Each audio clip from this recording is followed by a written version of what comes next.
All right, everybody, welcome to the tension and pacing presentation that we have for you today. I have with us Hannah Kate, who is going to be giving the presentation for today. If you have any questions as she goes along, please make sure to dump those questions in the text chat. Either myself or Hannah will be taking those questions at the end, unless Hannah decides to take them while she's giving the presentation. If not, please don't worry. We will get to as many of the questions as we can at the end. So here is the synopsis for the presentation. You have a kick-ass idea, but why does it keep falling apart? What really is that sais quoi? I apologize if I butchered that. Odds are your idea is solid, it's the execution that needs work. So in this Discord, horror author Hannah Cates talks all about pacing, tension, and why you write is much more important than what you write. If you're looking for a veteran insight on how to make anything electric, literally, she once wrote a horror scene about pouring a glass of milk. That's awesome. This is the talk for you. So I have with us Hannah. Thank you for joining us. Thank you so much for that fabulous introduction. For today, we are talking about pacing and tension. This is one of my favorite things to talk about because, like I said in the introduction, what you say doesn't matter nearly as much as how you say it. And if you don't believe me, if I come to you and I say, "Oh, there was a dead dog on the side of the road," you're going to have feelings, right? You're going to think about it. You're probably going to be a little down. But if I come to you and I say, the thing lay in a heap, crumpled and broken, entrails glistening in the noonday sun, the asphalt was steadily baking it, slowly breaking down the carbons and fibers into sharp, acrid prongs of grizzled bone, you get quite a different image, right? The guttural reaction there is going to be a little bit different. I'm communicating the same thing to you, but how I communicate and what I show you makes a world of a difference in my prose. So talking about pacing and tension, I could be talking about this in terms of plot. You know, I'm sure you guys called like beat sheets, save the cat, and the pacing of your plot is very important, and I plan to like very briefly touch on that at the end, but most of this talk is going to be about prose and mechanics. That is your writing, how you write, what you're writing, and how these ideas come across. Because like I said before, you can have the very best idea in the world, but if it isn't executed correctly, it's going to fall flat. I don't know if you guys have read The Name of the Wind. I know that came out, was popular a few years ago, but the author purportedly, word on the street, polished that beginning for 14 years. The idea stayed the same. The story stayed the same. What he was really working on was getting that prose and that pacing and tension down. It's important because if it's not executed correctly, everything's going to fall flat. And conversely, you could have something that's completely nonsensical. Like I'm talking about eating a glass or drinking a glass of milk, excuse me. If you're eating your glass of milk, you have a huge problem. But if you're drinking your glass of milk and you execute that correctly, you can write it to be amazing. So later in this talk, I'm actually going to show you how I can make a glass of milk riveting, but onward and upward. So like I said, this is all about the mechanics. And if you're looking for beat sheets, acts, or however you want to break up your novel, I highly recommend the book Save the Cat Writes a Novel. It's funny, it's snarky, and it breaks down everything piece by piece. But we're going to go a level deeper here, mainly because I specialize in middle grade horror. I love writing scary books for children. I love writing about my own childhood fears, like being eaten by my parents, being replaced by an evil doppelganger, being turned into a puppet, etc. And in the horror genre, tension and pacing are critical. But all of these tenets and all the things that we're going over here, guys, can apply to any genre. They're imperative. Any age group, any genre, you can use them however. But before I dive into that, I'll tell you a little bit about me. I wish you could see me. I don't know how that's not working, and I'm sorry. But who the hell am I, and why am I talking about all of this? I'm Hannah Cates. I've written 14 novels. I'm just finishing up my 15th, everything from horror to comedy romance. I signed my first publishing deal in 2018. Unfortunately, there were complications, but I am back in black. Well, I'm actually wearing red. You could see that if you could see me, but you're just going to have to take my word for it. So I'm currently on sub with my agent, Lynette Novak, of the Seymour Agency, and we're hoping that this round goes a little better. So I've been a Right Mentor for 2 years with the Right Mentor program, and my mentees are seeing some crazy success. I'm really excited about that. But I actually haven't always been an author. I used to be a naval officer. I was a pirate hunter and ran an underground satire a la The Onion out of the Naval Academy catacombs. That was pretty fun.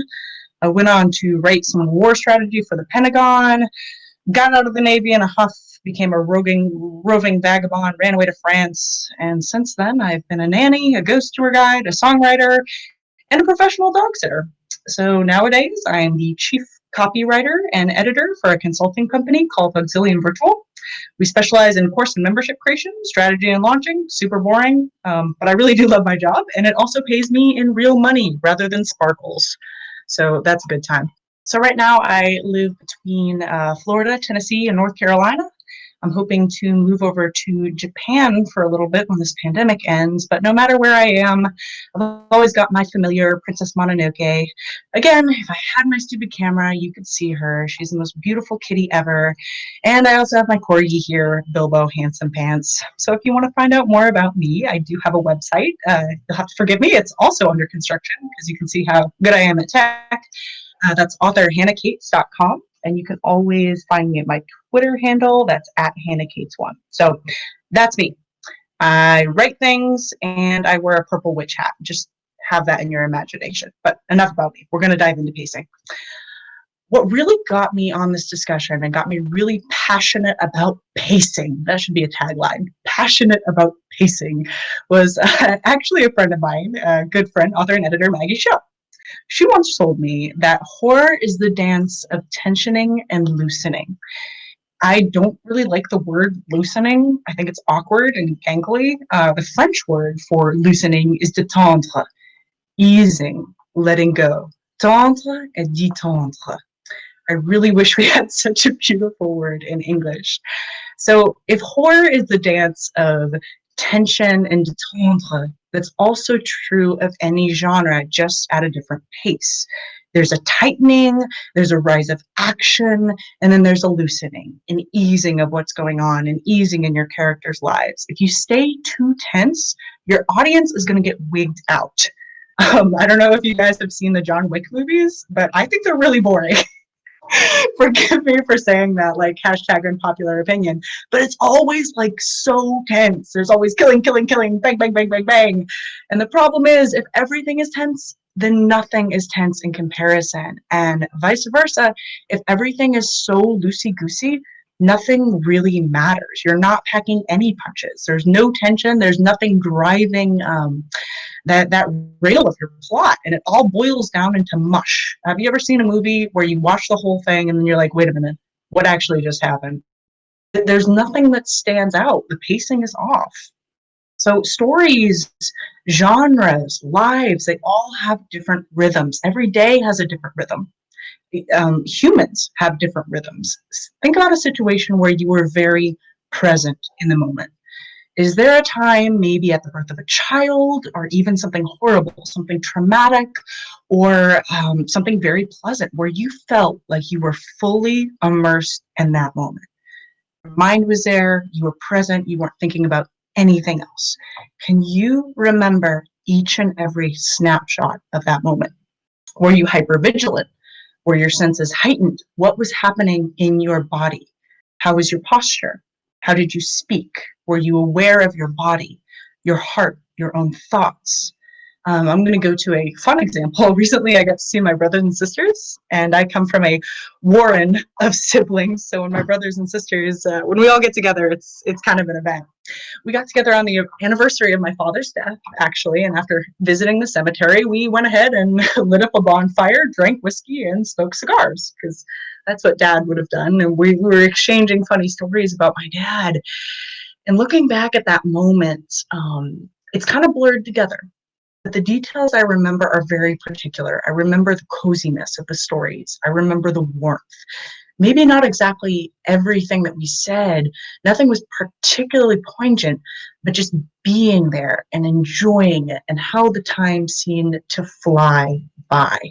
So I'm going to read an example for a book that I love. It's from Annihilation by Jeff Vandermeer. And I read this one recently doing some research for a book. And this starts out in the first chapter. The narrator's reading, and she says, "At first, only I saw it as a tower. I didn't know why the word tower came to me, given that it had tunneled into the ground. I could as easily have considered it a bunker or a submerged building.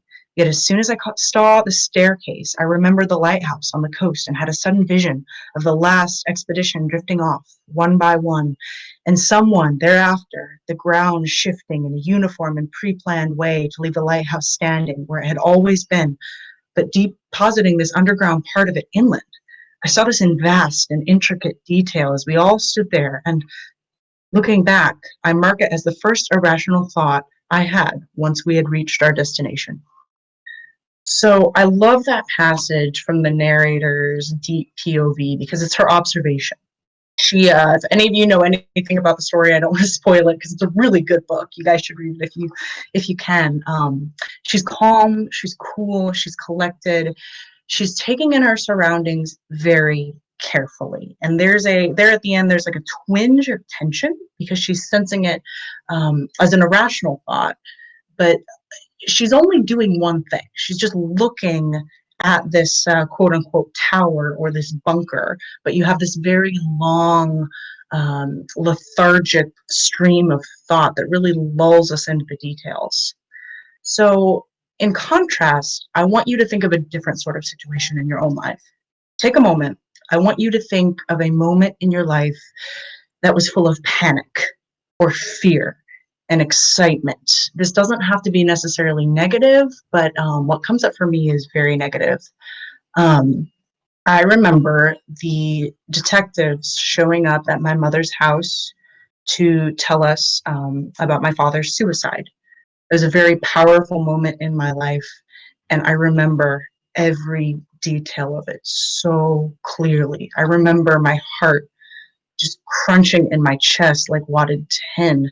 I remember my breath catching. I just remember my pulse thundering in my throat. I remember my vision tunneling. I remember my mother screaming. I can remember exactly, moment by moment, what happened. I remember serving the detective's tea.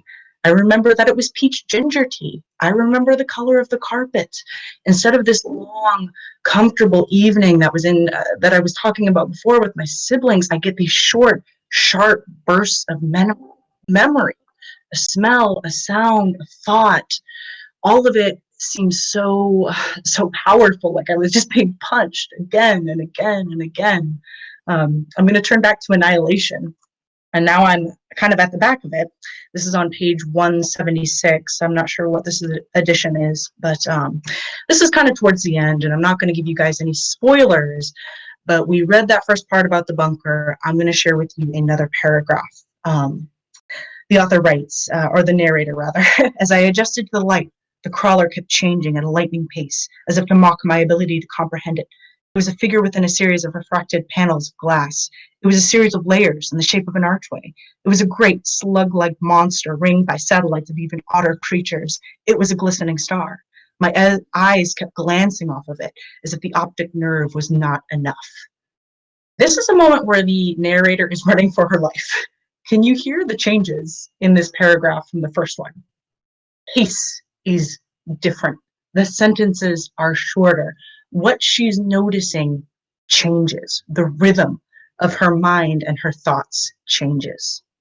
So like I said, life is made up of rhythms, just like music is made up of rhythms. And I don't know if Lauren is listening, but I absolutely love her book because a lot of it revolves around music. And I think that life revolves around music too. My little sisters are actually concert musicians, so I get a lot of music theory in my life. And I'm going to butcher this pronunciation, but legato is when a piece of music is smooth and connected. And staccato is when a piece notes in a piece are short and stark. They're disconnected. So it's a very smooth, whimsical, methodic rhythm versus very sharp, stark, disconnected. This, that, as the French say, tac, tac, tac, tac, tac. That's why Chop Suey by System of a Down doesn't sound like My Heart Will Go On by Celine Dion. Those are two very different songs. They sound very different.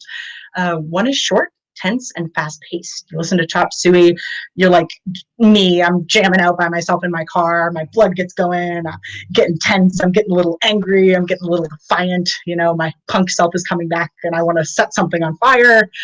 But when I'm listening to Celine Dion, my heart will go on, for instance. I'm going into this long, dreamy, lachrymose place, excuse me. It evokes feelings of sadness and nostalgia because you and I both know that Jack could have fit on that stupid door.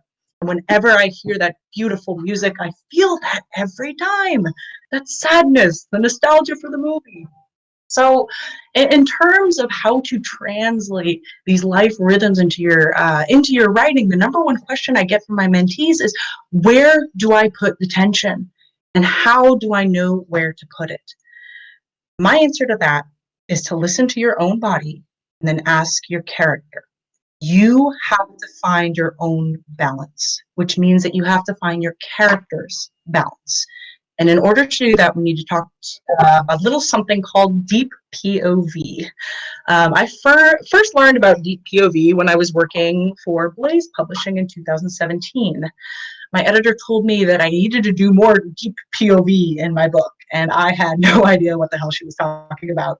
I kind of freaked out and did like a frantic Google search because I'm like, deep POV, I don't get it. What is it? Um, and after learning and being mentored by some older, wiser, more sane authors, they explained it this way. We all have limited points of view, or we all have different points of view. You've got your limited POV. You'll see that in like Misery, Hunger Games, Alice in Wonderland, where you are only getting that character's perspective. Everything that we see is from that one character's lens. And par contre, we have the omniscient point of view, where we know everything that's happening to everybody. I'm talking like, a series of unfortunate events where the narrator is commenting on things that will happen before they've actually happened for our main characters. This is where we get the little did they know that around the corner, yada, yada, yada. That's omniscient. We know more than our character knows. So deep POV is a function of limited point of view, and it's become so popular in the last 5 years because it just doesn't take your character's perspective. It puts you in their shoes. Now, this doesn't necessarily mean first person. You can absolutely execute deep POV in third person just as nicely. In fact, I prefer it that way. But the big thing about deep POV is eliminating filter. And when I talk about filter words, I'm talking about things that put a wall. A word can be a wall between you and your reader. For instance, let's say I'm writing about Bob the show pony. I wouldn't say that Bob the show pony felt mortified. I would say Bob's ears drooped. His hooves felt like tiny sacks of granular lead. No matter which way he moved his muzzle, he could not hide his shame. When I say Bob felt, it takes us one step away from Bob's thoughts, feelings, and his thought processes. So if you really want to get into your character's head and paint this picture of their perspective, we need to stop using these words like Jenny felt or Bobby imagined.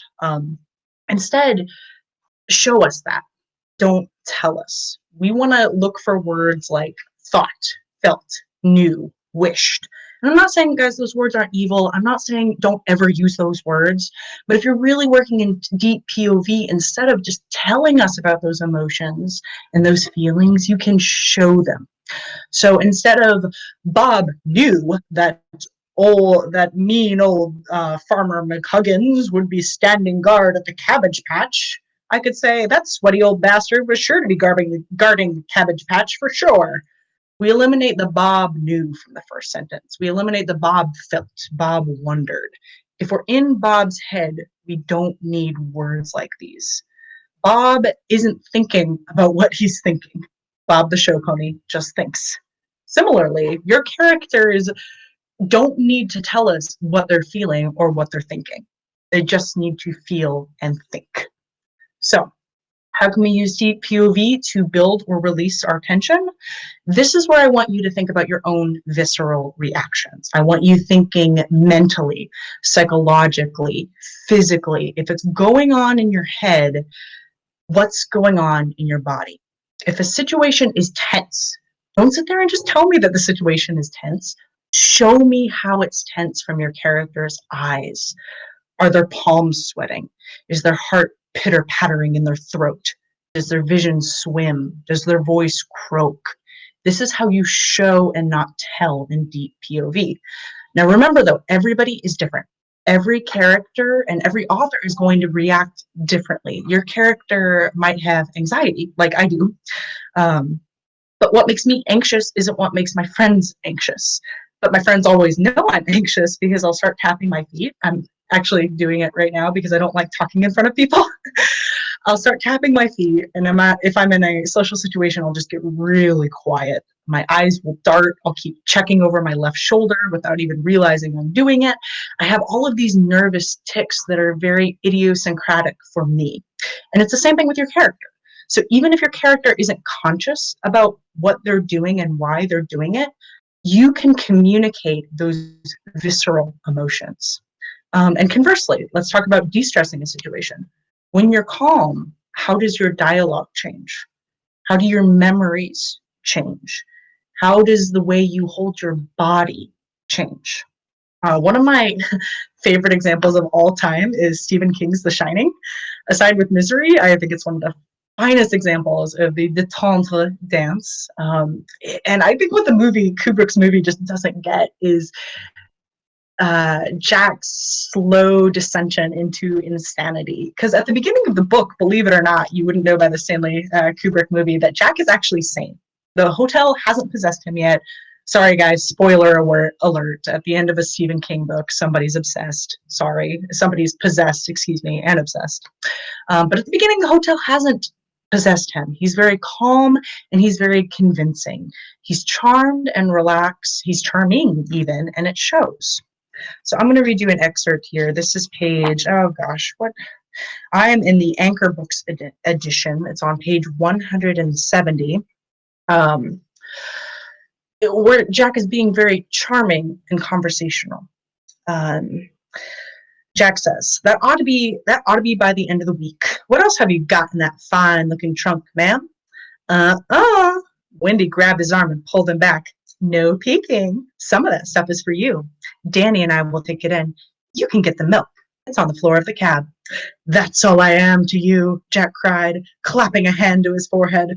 Just a dray horse, a common beast of the field. Dray here, dray there, dray everywhere. Just dray that milk right into the kitchen, mister. Then he goes on, they're talking about Danny, and he says it's usually what he wants to be when he grows up, or if Santa Claus is really real. That's getting to be the big thing with him. I think his old buddy Scott let some pennies drop on that one. No, he hasn't said much about the Overlook to me. You can see his interactions with his wife are very light and teasing. He's very funny. He's very charming. But as the book goes on and Jack starts, like I said, his slow descent into insanity, these dialogues between him and Wendy especially start sounding very different. I'm going to go ahead and jump to page 545. And this one starts, Wendy, he asked, that you? Yes, she said, do you think you can make it upstairs if you put your arms around me? Jack, where did you? His hand closed brutally around her ankle. Jack, what are you? Gotcha, he said, and began to grin. There was a stale odor of gin and olives about him that seemed to set off an old tear in her, a worse tear than any hotel could provide by itself. A distant part of her thought this was the worst thing, that it had all come back to this. She and her drunken husband. You never loved me, he said.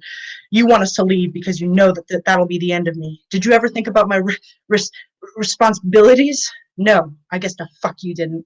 All you ever thought about is that you want to drag me down. You're just like my mother, you milksop bitch. Ouch. Sorry, language content warning there. his character has changed a lot. Now he's short, he's abusive, he barks at Wendy.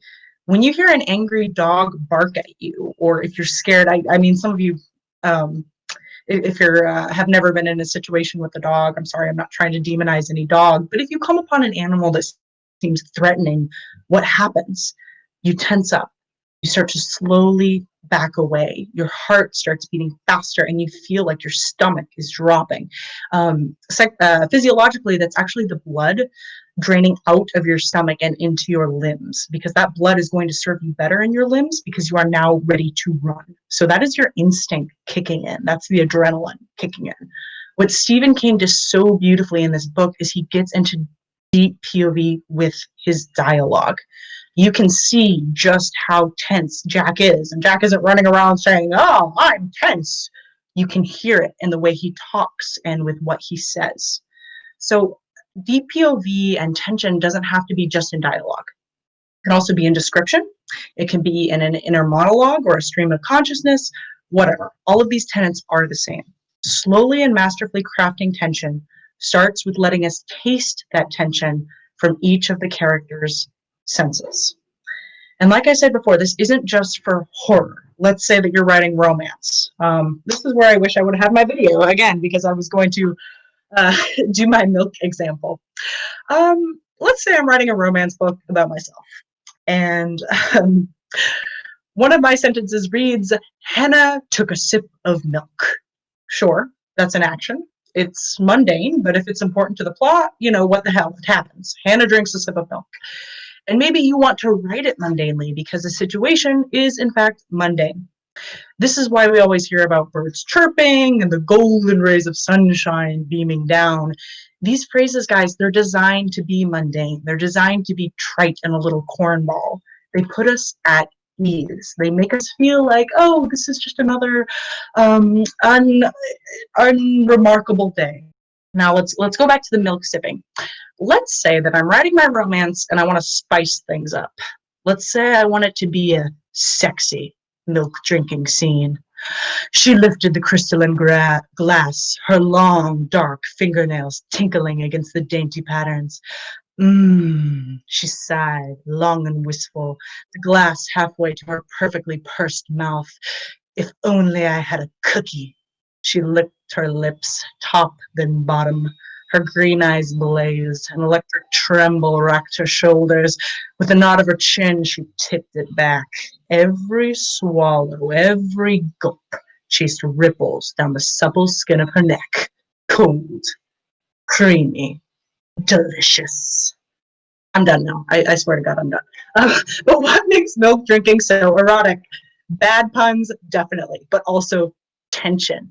I play out that whole milk. I had so much fun writing that scene, by the way. I play out that whole scene from my character's deep POV. Whatever that character notices, I'm noting. So chances are, I imagine this character being a man for some reason.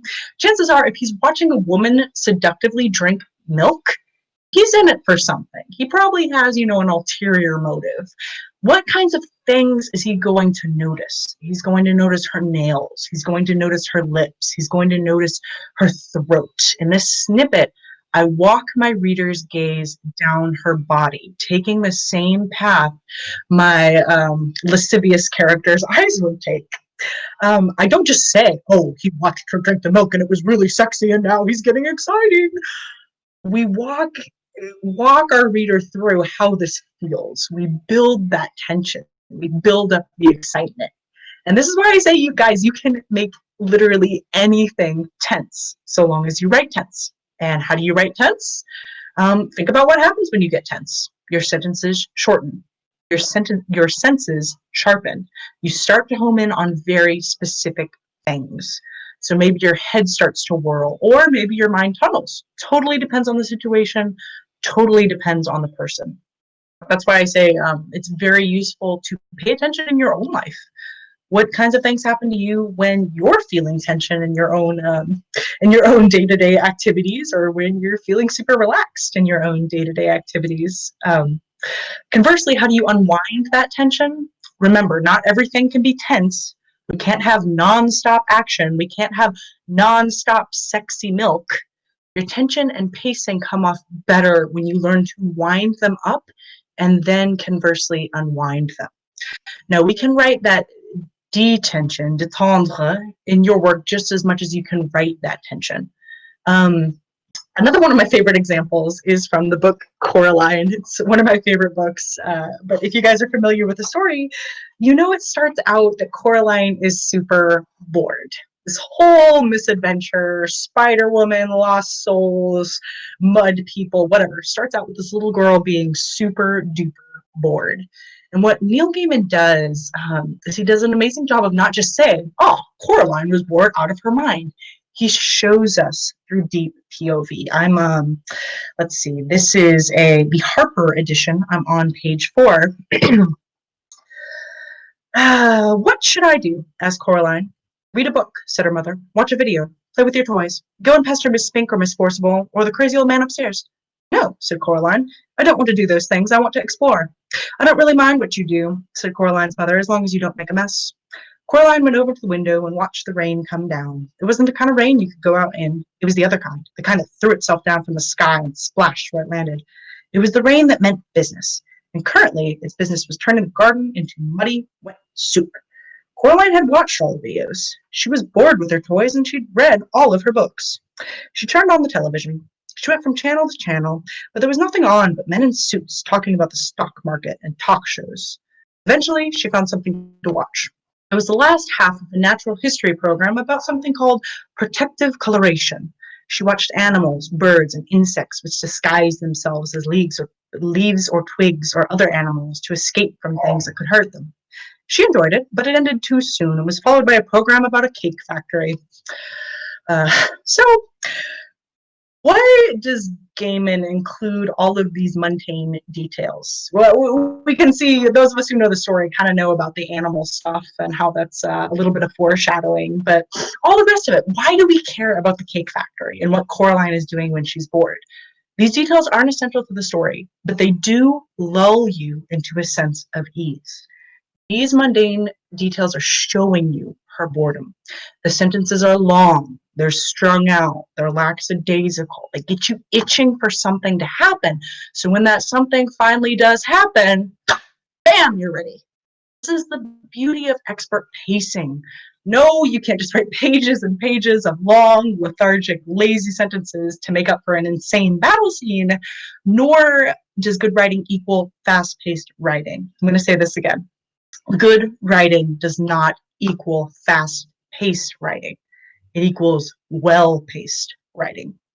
And there's a lot of pressure for authors to pick up the pace constantly. And I know that's a lot of feedback that people give, but guys, keeping your pacing tight is important. I would say it's essential, but that doesn't necessarily mean that you have to rush anything. Because once you start rushing everything, then nothing really matters. Good tension builds and loosens when it needs to. Think about a roller coaster. You need some momentum to get off that hill, but when you crest, you shoot off. But in that momentum you've built up carries you through the best part of the ride. That first climb that you take at the beginning of a huge roller coaster ride, I mean, that's the most tense part for me. That's the kind, like, I already start screaming as soon as I'm like strapped down into the ride. That's the tension built. But you build all of that tension, you shoot off, but at the end of the ride, you also have to slow down to reel your readers in safely. So, guys, this is where I see so many books fall flat. The first and the second acts are just flurries of activity. This is happening, and that is happening, and blah, blah, blah, blah, blah. But by the time we reach the third act, the writer, and I've done this, so I'm saying this like out of the, not out of hypocrisy, but out of repentance, I suppose. I remember writing my first act and including everything but the kitchen sink. And by the time I reached the third, I realized that there was just too much. There was so much to resolve. There was so much to account for. Instead of unwinding, the tension snaps like a rubber band. And this is where we get sort of all horrible writing tropes. We get the deus ex machinas, we get the MacGuffins, we get all these horrible cornball plot devices, because instead of building the tension naturally as it should have been built to wind up and then unwind, we find ourselves out of space. We find ourselves out of word count, and we just snap those things off instead of giving them the détente that they really deserve. In the end of The Shining, for instance, plug your ears if you haven't read it or are planning to read it or haven't watched the movie. Here's a spoiler alert.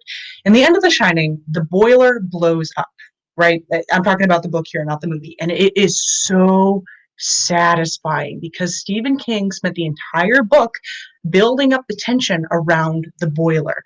I mean, you can't really get any more symbolic here. The pressure of the boiler rising and Jack continually having to go to the basement to get the pressure back down. I'm forgetting the English word for that. Bueller. Anybody? You kind of see how where this is going, but it doesn't feel like a plot device. It doesn't feel like a whip-crack solution. By putting tension where it needs to be, i.e., not all in the third act, you're setting yourself up for a beautiful finale.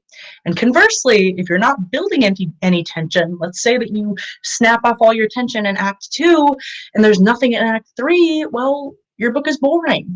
If everything has resolved itself and there's no more tension in Act 3, why should I care? Why should I keep reading? Everything's been resolved. Why don't I just go read the encyclopedia? I read your book because I want to know what happens. There has to be conflict, and that's the driving rail of your story. Conflict naturally begets tension. So beware of putting too much at the end, and beware of not having any tension at the end as well. There's a fine balance, and I wish I could give you a formula, but the fact of the matter is every book has a little bit different of pacing. Every pacing for every book is just a little bit different. So there is no formula. There's no right or wrong way to do it. It just has to happen naturally. So a great way to learn tension and pacing, because this is another thing people ask me. Oh, Hannah, you're talking about all these tenets. How do you learn this stuff? Start looking for it. Look for it in different stories. Study how tension winds up, then realizes itself in your favorite books in your genre. You need to look for the patterns. Think about how tension manifests itself in your characters. I promise this is the last example. One of my favorite and most classic examples is E.A. Poe's Telltale Heart. You guys are probably super familiar with it. It's really a classic, and it's a short but very sweet and poignant example of tension changing the story pace over time. So I'm going to read this to you. It's just going to be a little bit, and I want you to listen for the change of pace. Look for the change of the sentence structure, the change of the tone. So in the beginning, he says, it is impossible to say how first the idea entered my brain, but once conceived, it haunted me day and night. Object, there was none. Passion, there was none. I loved the old man. He had never wronged me. He had never given me insult. For his gold I had no desire. It was his eye. Yes, it was this. He had the eye of a vulture, a pale blue eye with a film over it. Whenever it fell upon me, my blood ran cold. And so by degrees, very gradually, I made up my mind to take the life of the old man and thus rid myself of the eye forever. Now I'm going to read, he's gone insane. He's plotting his murder. And here's how the author, or the narrator, rather, relays his dastardly deed. Goodness, this is very small text. But even yet, I refrained and kept still. I scarcely breathed. I held the lantern motionless.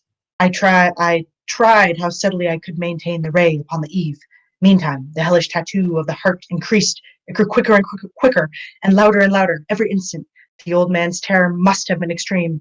It grew louder, I say, louder, every moment. You mark me well, I have told you that I am nervous. So I am. And now, at the dead hour of night, amid the dreadful silence of that old house, so strange a noise as this excited me to uncontrollable terror. Yet for minutes longer I refrained and stood still. But the beating grew louder, louder. I thought the heart might burst. So you can hear as this tension builds, you can hear in the prose this guy steadily going more and more insane. I feel like I could just reach out and touch the tension, the disgust. You can just feel that horror mounting. And that's for this crazy guy in the Telltale Heart. Like I said before, every character is going to manifest tension differently. Every human manifests tension differently. I have been in high stress situations where my life has blurred before my eyes. Things went by on fast forward. My senses like totally went into survival mode. I was only able to mine for details in those situations after years of trauma therapy work. There have been other situations, like my father's death, where I remember everything crystal clear. It's like a movie. I can see it in my head, but that all depends on your character and that all depends on the situation. So this can be dynamic and it can change because your characters are dynamic and they change, but remember to be consistent. For instance, if you blur a tense situation, don't have your character recalling stark details in passing conversation. You can't be like, oh, it was so dramatic, I don't remember any of it. And suddenly somebody was like, oh, where was that blue sweater in that same scene? And the character's like, oh, in the second drawer. That doesn't make sense. You're being inconsistent there. Tension and pacing look very different for every single person and in every single genre. Um, so we've got like 15 minutes left. I wasn't sure if I was going to share this part, but I'm proud of myself because even though I'm talking fast, I've actually gotten through this whole talk. But I want to share a little bit more about tension and pacing on a broader scope, on a plot scope. And remember, I mentioned Maggie Schill at the beginning, and I keep talking about her because she's a mentor of mine, and she's absolutely amazing. She's just she's so brilliant. And if you haven't read any of her short samurai stories, you totally should, and you should totally support her on Patreon. She makes the best tea. But she sat down with me one day, and we were talking about why not only tension, but the order of tension matters, and it does matter for pacing. She said something that I at first thought was kind of BS, but then I started thinking about it, and I'm like, oh, Maggie, you are a veritable genius. She said, tension starts with a change of scenery, then it moves to a change of companions, then it further moves to a change of self, and then the tension unwinds in the opposite direction. I'll say that again. I wish I had my video because then you could have visuals. Tension starts with a change of scenery, it moves on to a change of companions, and then it moves further into a change of self, and then it unravels itself backwards. You can literally dissect any book. I'm talking Alice in Wonderland, Twilight, The Haunting of Hill House. I decided to go with a really easy example. Let's talk Cat in the Hat.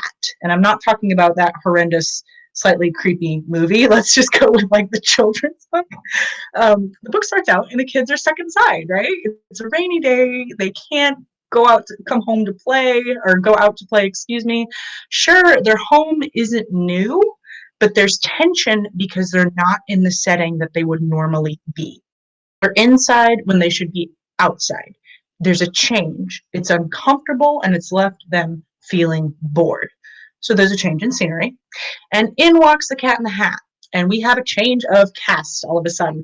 The super fun goldfish feline is getting up to all sorts of shenanigans, but as the cat's antics get wilder, the tension grows even further. He brings in thing one and thing two, they start destroying the house, and the tension is causing pressure on the situation, which in turn causes pressure on the children to change. So we have a change in scenery, then we have a change in character or cast, and now we're getting that internal change starting to stir as the children start to feel guilty. The Cat in the Hat bringing his things, this is the catalyst, no pun intended, that starts changing our characters. Their internal change provides the détente for all of our other issues. These kids, they start feeling guilty. They see that their house is destroyed and they start to panic. Instead of doing anything that they can to entertain themselves, all of a sudden they're concerned about what their poor mother's going to think, and they start to have a change of heart. So their scenery changes, the cast changes, the kids themselves change, and at this peak of tension, we start to, instead of building tension, we get into the détente for all of the other issues in the story. Their internal tension unwinds. The tension between loving and respecting their mother and being super bored and wanting wild fun, they decide that they love and respect their mother. They decide they're going to start being responsible and cleaning up the house. And when that starts, here again, the cast changes. And part of this has to do with the goldfish, but we're not going to go too deep in the weeds here. The cast starts to change. Thing 1 and thing 2 leave. The cat cleans up and then leaves. And all of a sudden, the mess is gone. These 2 kids are back in their original environments, and thus the last knot of tension is undone. The way that the tension was wound up, it's unwound in the precise opposite direction. And you, like I said, go back and think about this with any sort of book. Alice in Wonderland is another great example. Tension and detention always go hand in hand. What you've wound up, you must wind down, or your author or your reader, excuse me, is going to feel cheated. It's going to feel like there's just something left unresolved. Tension and detention, they're a dance. They're essential elements of any story or pacing for any genre. But remember, building good tension starts with getting into that character's head. And guys, I'm telling you, Deep POV is going to change your life.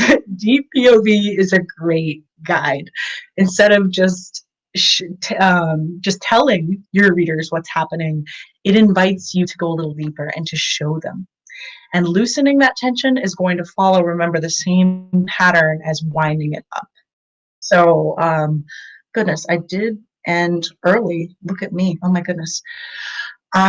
We've got 8 minutes left, but I'm going to go ahead and tell you guys, so we're going on to greatness. You go out, wind things up, unwind them, drink sexy milk, do what you guys do, go out and conquer.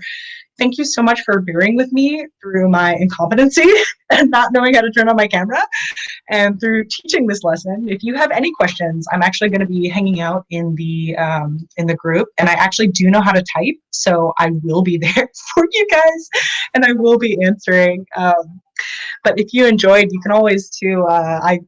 I'm not very good at Discord, and I'm so sorry. I apologize to you guys so deeply. I've never used it before, but I do know how to use Twitter. So y'all can find me on Twitter. I'm at HannahKates1, or on my website, which is also really shitty right now, but we're getting it revamped. It's authorhannahkates.com. So let's talk tension, let's talk horror, let's talk Hat in the Hat. I love you guys.